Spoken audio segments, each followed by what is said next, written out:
morning, Arvada. Today is Wednesday, May 16th. I'm Damaris. And I'm Joe Tyner. And we're here with your Bulldog News. Orchestra has their last concert tonight at 7 in the auditorium. And choir has their Pops concert on Friday, also at 7. The final theater performance of the year is coming up. The advanced acting class, comprised of Shelby Cavender, Sierra Cooper, Adriana Hendricks, Ryan Jones, Katie Merrill, Jonathan Quezada, and Tana Ridgway, has put together a performance showcasing their work this year. The showcase is created, directed, and written all by these students. There are dramatic scenes, comedy scenes, old-fashioned scenes, and modern scenes, as well as individual monologues by each student. The showcase is here in the auditorium on Monday, May 21st and Thursday, May 24th at 7 p.m. Each night is a totally different performance, so come to both nights. Tickets are only $2 per night. Come laugh, cry, and enjoy the show. If you're taking AP US History or AP Language next year, there is a mandatory meeting today, after school, in the Little Theater at 3. Summer assignments will be discussed. If you are unable to attend this meeting, please see Mr. Mulholland or Mr. White as soon as possible. Hey Joe, have you heard all the underclassmen talking about the new planner covers? I have. I heard they're really cool, and Stuco has narrowed it down to 2 choices that you can now vote for. The choices are here on the screen above, and this is cover A.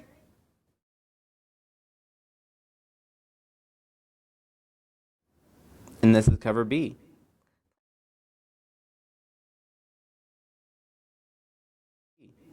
Place your vote in the red box next to the attendance window, so don't forget to vote on the new planner covers, Arvada. Cancer is a word we don't like to hear, especially when it's about someone we know and love. History teacher Kay Evans has recently been diagnosed with cancer for the 2nd time. Her battle against this disease and her strength and courage are an inspiration to those around her. Miss Evans is undergoing surgery today, and our thoughts are with her and her family. This is her story.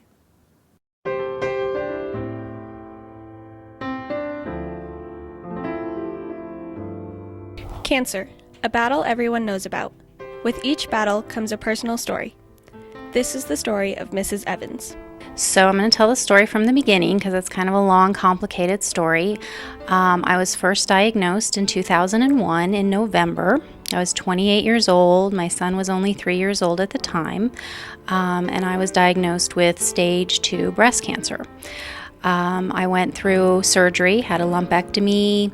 I had I think it was 3 months of chemotherapy and then 7.5 weeks of radiation. And then I was on a drug for 5 years after that.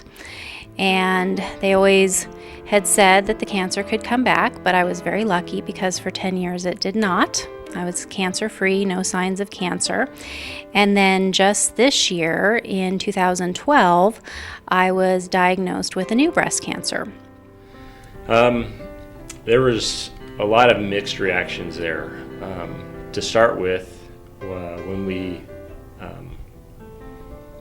went to her 10th anniversary, we went out to a nice dinner, we celebrated, we were like, man, this is just a huge hurdle for her and for many cancer patients to get over that 10-year period. It was that 10-year period many times is considered the milestone of you're cured, you're not going to have to worry about this anymore. And then, literally a few months later, we're sitting at home and we get a phone call from a mammogram person saying, we found something, we're not sure what it is.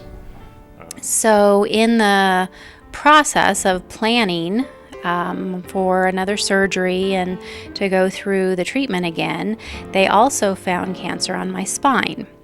And the cancer on my spine is actually the cancer from 10 years ago having finally spread, which is rare, but it does happen.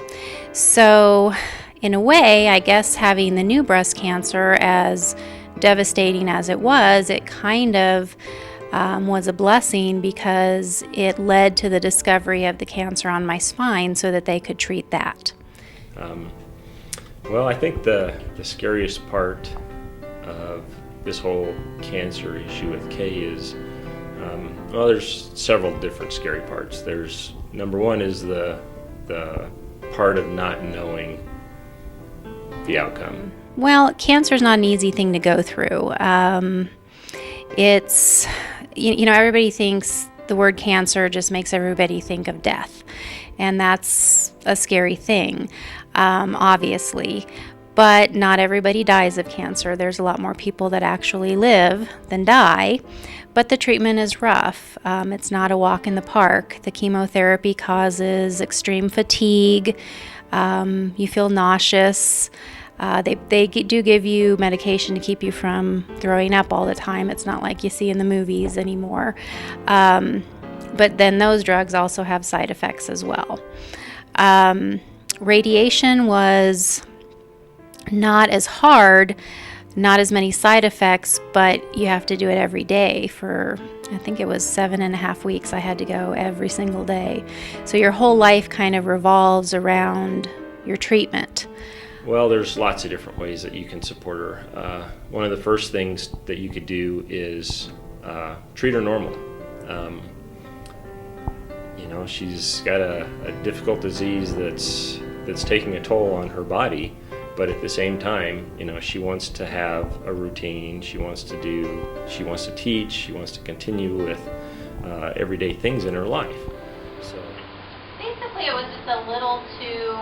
He expected all of this to happen within a 6-week period. The guy he was planning on carrying all this out. Good. School is very therapeutic for me because I really like it. I like my job. I like the kids. They usually cheer me up. They make me smile and laugh and give me something else to think about, which for me helps. It's better than just sitting around thinking about being sick and having to go to the doctor. It makes me feel normal. So I really actually like working, and coming to school helps a lot. Another way is just to simply stop by and say, "Hi, how you doing? Are you feeling good? Is there anything we can do?" Believe it or not, that probably does far more than anything else for people. Wednesday, May 16th, I'm going in to have surgery. I'm going to have a double mastectomy with immediate reconstruction. And it's a pretty involved surgery. It will be about 12 to 14 hour surgery, and I'll be in the hospital for about 6 or 7 days afterwards. It'll take me 8 to 12 weeks to fully recover from it. But it works out good because we'll be on summer break, and then hopefully I'll be back in August ready to go.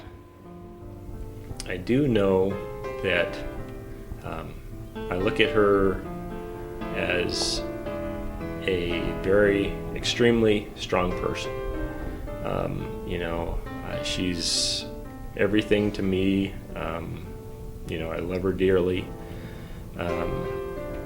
And I just hope that, we have the best possible outcome. And based on how I feel, I want to do everything I possibly can to make sure that she gets the opportunity to continue teaching and to see her son grow up and to live, the best life possible.